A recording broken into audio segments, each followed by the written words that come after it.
आज चलो कोटक महिंद्रा बैंक की जर्नी में डीप डाइव करते हैं। इंडिया की सबसे रिमार्केबल फाइनेंशियल स्टोरीज में से एक। उदय कोटक ने 1985 में इसे शुरू किया था। तब यह एक छोटी एनबीएफसी थी जो बिल डिस्काउंटिंग पर फोकस करती थी।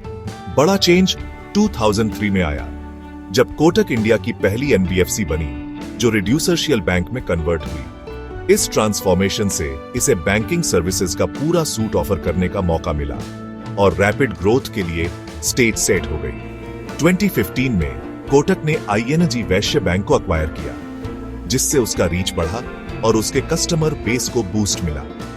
इस मर्जर ने कोटक को एचडीएफसी और आईसीआईसीआई जैसे दिग्गजों से कंपीट करने में हेल्प की। उदय कोटक ने 2023 में सीईओ पद से इस्तीफा दे दिया जिससे एक नया एरा शुरू हुआ। अब अशोक वासवानी बैंक को लीड कर रहे हैं जो नया विजन ला रहे हैं।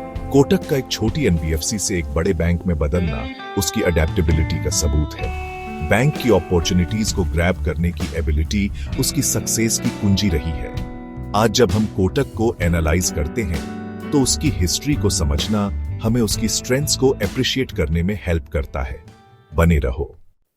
कोटक महिंद्रा बैंक का बिजनेस 4 पिलर्स पर बना है: consumer banking, corporate banking, wealth management और ट्रेजरी। कंज्यूमर बैंकिंग में सेविंग्स, लोन और क्रेडिट कार्ड आते हैं जो सर्विसेज हम में से ज्यादातर लोग यूज करते हैं।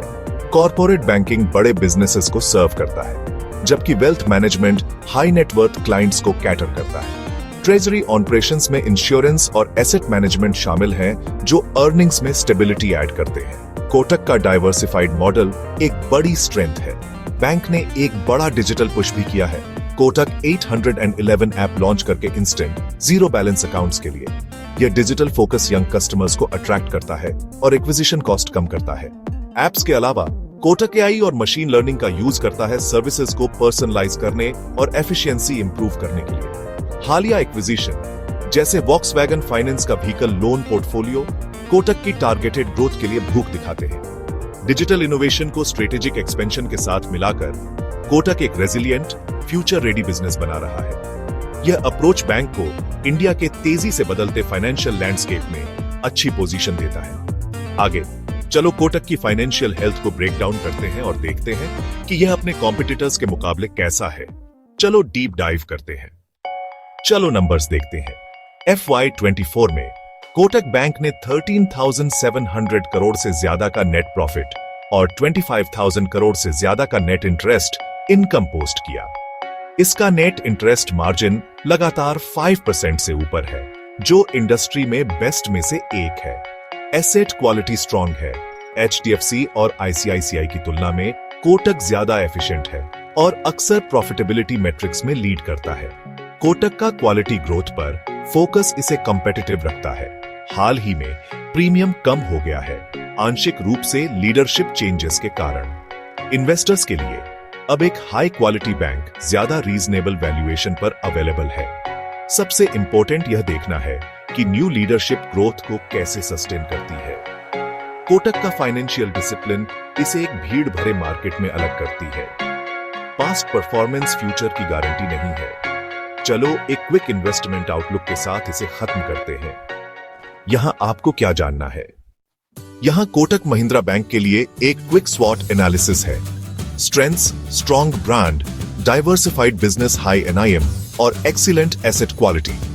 वीकनेस, छोटा ब्रांच नेटवर्क और कंजर्वेटिव लेंडिंग ग्रोथ को लिमिट कर सकती है। अपॉर्चुनिटीज, इंडिया की बढ़ती इकोनॉमी, डिजिटल बैंकिंग अडॉप्शन और अनटैप्ड रूरल मार्केट्स।